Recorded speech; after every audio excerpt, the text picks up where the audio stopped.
سیدہ کے لیے یہ تقسیم کرنا کہ مردوں کے لیے نبی نمونہ عمل، عورتوں کے لیے زہرا سیدہ نمونہ عمل، یہ تقسیم کرنا احتیاط سے ہٹ کر ہے، اس لیے کہ سیدہ مسائل جنسیت سے بالا تر ہیں۔ اور کر رہے ہیں اب حضرات اہل دقت بیٹھے ہیں، علماء کرام تشریف فرمائیں، سیدہ جنسیت کے مسائل سے بالا تر ہیں۔ بھائی انسان کی تعریف کیا کی ہے علماء نے؟ اہل دقت بیٹھے ہیں، منطق پڑھنے والے بیٹھے ہیں، پڑھانے والے بیٹھے ہیں، انسان کی تعریف کیا ہے؟ الانسان هو حیوان ناطق۔ البتہ اس کے اوپر بھی حضرت آیت اللہ جوادی عاملی فرماتے ہیں یہ تعریف مکمل نہیں ہے، یہ تعریف اہل منطق کی ہے، یہ تعریف قرآن کی نہیں ہے جو انسان کے بارے میں قرآن کر رہا ہے، یہ اسلامی تعریف نہیں ہے، یہ دینی تعریف نہیں ہے۔ وہ فرماتے ہیں کیا ہے؟ انسان جنس، انسان نوع، حیوان اس کی جنس، یہ ناطقیت اس کی فصل قریب، یہی پڑھتے ہیں نا آپ منطق میں، یہی پڑھاتے ہیں نا۔ فصل بعید اس کی بہت ساری ہیں جی، وہ اجسام بدن رکھتا ہے، یہ اس کی فصل بعید ہے، لیکن اس کی فصل قریب جو ہے اس کا ناطق ہونا ہے۔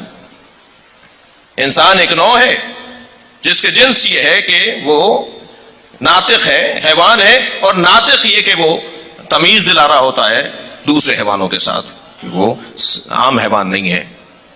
ایسے ہی ہے، یہ نوع کی بات کریں آپ، یا آپ جنس کی بات کریں، یا آپ فصل کی بات کریں، کہیں مؤنث مذکر کا ذکر آیا؟ انسان کی تعریف میں عورتیں بھی تو ہے نا۔ انسان، اب جیسے فارسی میں کہتے ہیں مردم، اردو میں کہتے ہیں لوگ، بہت لوگ آئے تھے، ان لوگوں میں لوگ کے لفظ میں عورتیں اور مرد دونوں شامل ہیں نا۔ بھائی آپ کی عنایت، آپ کی توجہ کا شکریہ۔ فارسی میں کہتے ہیں مردم، اس میں مرد اور دونوں شامل ہیں نا۔ تو انسان کی تعریف میں تو مؤنث مذکر کی بات ہی نہیں ہے،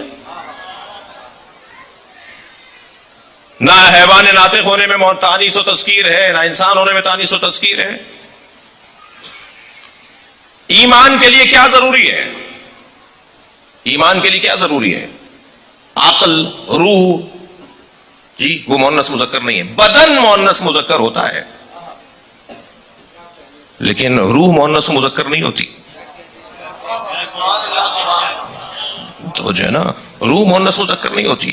اللہ تک پہنچنے کے لیے، کمالات کے حصول کے لیے، درجات اولیاء تک لا جانے کے لیے بدن ضروری ہے یا روح؟